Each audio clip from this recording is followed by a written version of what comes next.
ಕಕುದ್ಮತೋ ವಿದ್ಧನಸೋದಮಿತ್ವಾ ಸ್ವಯಂವರೇ ನಾಗ್ನಜಿತೀಮುವಾಹ ತಾನ್ ಭಗ್ನಮಾನಾನ್ನಭಿಗೃಧ್ಯತೋಜ್ಞಾನ್ ಜಘ್ನೇಕ್ಷತಃ ಶಸ್ತ್ರಭೃತಶ್ಚ ಶಸ್ತ್ರೈಃ.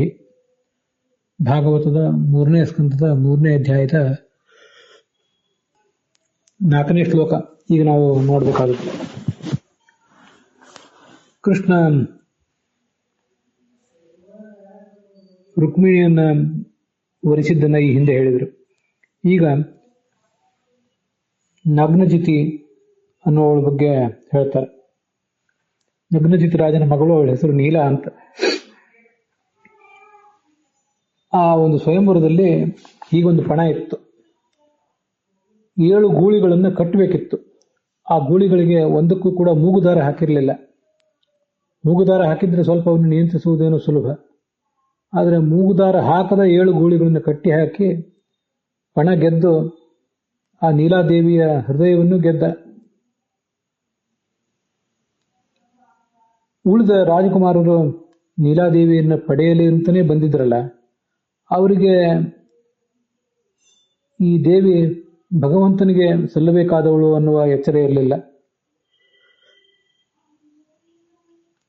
ಸಾಧ್ಯವಾದರೆ ತಾವೇ ಅವಳನ್ನು ಪಡೆಯಬೇಕು ಅಂತ ಬಂದವರವರು. ಅವರ ಆಸೆ ಮಣ್ಣುಗೂಡಿದಾಗ ಅವರೆಲ್ಲ ಕೃಷ್ಣನನ್ನ ಶಸ್ತ್ರ ಹಿಡಿದು ಎದುರಿಸಿ ನಿಂತರು. ಅವ್ರನ್ನೆಲ್ಲ ಸದೆ ಬಡ್ದ ಕೃಷ್ಣ. ಅವರು ಪ್ರಯೋಗ ಮಾಡಿದ ಅಸ್ತ್ರಗಳಿಂದ ಈತನಿಗೆ ಸ್ವಲ್ಪವೂ ಏನು ಧಕ್ಕೆ ಆಗಲಿಲ್ಲ. ಸತ್ಯಭಾಮೆಯನ್ನು ಮದುವೆ ಮಾಡಿಕೊಂಡಿದ್ದ. ಆ ಮದುವೆ ಮಾಡಿಕೊಂಡ ಕಥೆಯನ್ನು ಇಲ್ಲಿ ಹೇಳಿಲ್ಲ. ಮದುವೆ ಮಾಡ್ಕೊಂಡ ಮೇಲೆ ಅವಳ ಮನ ಒಲಿಸುವುದಕ್ಕಾಗಿ ಸ್ವರ್ಗದಿಂದ ಪಾರಿಜಾತ ವೃಕ್ಷವನ್ನು ತಂದಿತ್ತ ಅಂತ ಹೇಳ್ತಾರೆ.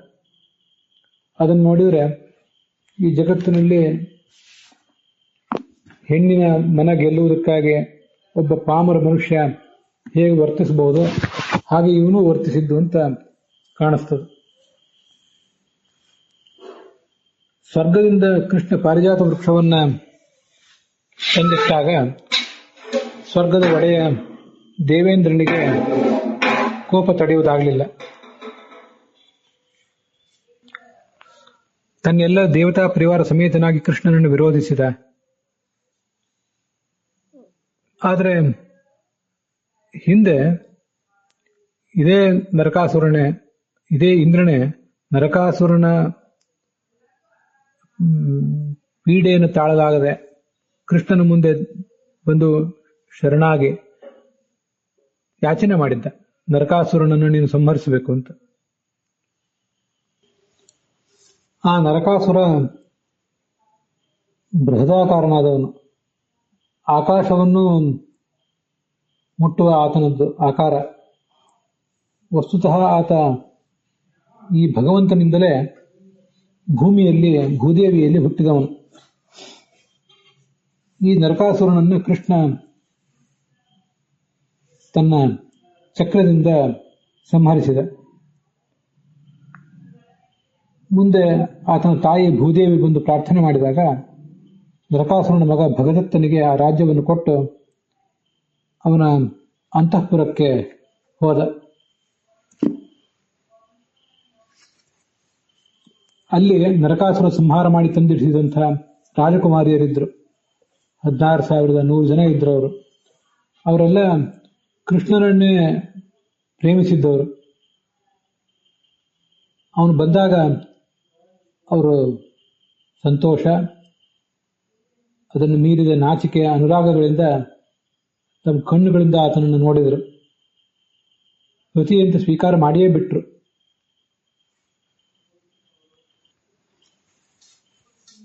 ಮೂಲತಃ ಏಕನಾದ ಈ ಭಗವಂತ ಅನೇಕ ರೂಪಗಳನ್ನು ತಾಳಿ 16,100 ಮಂದಿ ಕನ್ಯೆಯರನ್ನ ಬೇರೆ ಬೇರೆ ಅರಮನೆಗಳಲ್ಲಿ ಒಂದೇ ಮುಹೂರ್ತದಲ್ಲಿ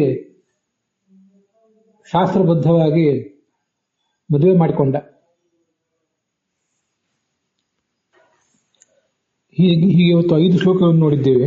ಇದಕ್ಕೆ ವಿಜಯಧ್ವಜರದಾಗಲಿ, ಯಾದವಾರ್ಯರದಾಗಲಿ, ಶ್ರೀಧರರು, ವೀರರಾಘವರು, ರಾಧಾಕೃಷ್ಣರದು ವಿಶೇಷ ವ್ಯಾಖ್ಯಾನಗಳು ನಾವು ನೋಡುವಂಥದ್ದು ಏನೂ ಇಲ್ಲ. ಆದರೆ ಈ ಒಂದು ಶ್ಲೋಕದಲ್ಲಿ ಒಂದು ಪಾಠಾಂತರ ಇದೆ. 5ನೇ ಶ್ಲೋಕದಲ್ಲಿ ವಜ್ರ್ಯಾವೃದತ್ತಂ ಸಗಣೋ ರುಷಾಂಧಃ ತೈರ್ಯಾಚತಾಯಂ ಸ್ವಾರ್ಥೇ ಪುರ ತೈರ್ಯಮಯಾಚ ತಾನತಃ ಅಂತ ಈಗ ನಾವು ನೋಡಿರೋ ಪಾಠ. ಕೃಷ್ಣನ ಮೇಲೆ ಈಗ ಏರಿ ಬಂದಿದ್ದಾನೆ ಈ ಇಂದ್ರ.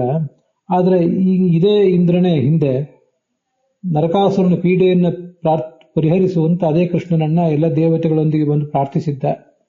ಇದು ತೈಹಿ ಯಂ ಅಯಾಚತ ಆನತಃ, ಇದು ನಮ್ಮ ಪಾಠ. ಆದರೆ ಶ್ರೀಧರರು, ವೀರರಾಘವರು, ರಾಧಾಕೃಷ್ಣರೆಲ್ಲ ಇಟ್ಕೊಂಡಿರೋ ಪಾಠ ಕ್ರೀಡಾಮೃಗೋ ನೂನಮಯಂ ವಧೂನಾಂ. ಈ ಇಂದ್ರ ಶಚಿ ಮೊದಲಾದ ಸ್ತ್ರೀಯರ ಕ್ರೀಡಾಮೃಗ. ಅವರು ಚುಚ್ಚಿ ಹೇಳಿದರು, ಚುಚ್ಚಿ ಕೊಟ್ಟರು ಅಂತ ಈತ ಕೃಷ್ಣನ ಮೇಲೆ ದಂಡೆತ್ತಿ ಬಂದ. ಪಾರಿಜಾತವನ್ನು ಕಳ್ಕೊಂಡದ್ದು ಆ ಶಚಿಗೆ ಸಹ್ಯವಾಗಲಿಲ್ಲ. ಅವಳು ತನ್ನ ಗಂಡನ್ನು ಪ್ರೇರಿಸಿದ್ಲು. ಶಚಿಯೋ ಮತ್ತೆ ಆ ಇಂದ್ರನ ಮತ್ತಾರೋ ಪ್ರೇಯಸಿಯರಾದ ಅಪ್ಸರೆಯರೋ ಅವರು ಪ್ರೇರಿಸಿದರು ಅಂತ ಇಂದ್ರ ಕೃಷ್ಣನ ಮೇಲೆ ದಂಡೆತ್ತಿ ಬಂದ. ಆದ್ರಿಂದ ಅವನು ಕ್ರೀಡಾಮೃಗ, ಆ ಹೆಂಗೆಳೆಯರ ಆಟದ ಗೊಂಬೆ ಈತ ಅಂತ ಅಲ್ಲಿ ಪಾಠ ಇದೆ. ಅಷ್ಟು ಬಿಟ್ಟು ಇನ್ನೇನು ವ್ಯತ್ಯಾಸ ಇಲ್ಲ. ಅದರೊಂದಿಗೆ ಇವತ್ತಿನ ವಿಭಾಗ ಸಮಾಪ್ತ ಆಗಿದೆ.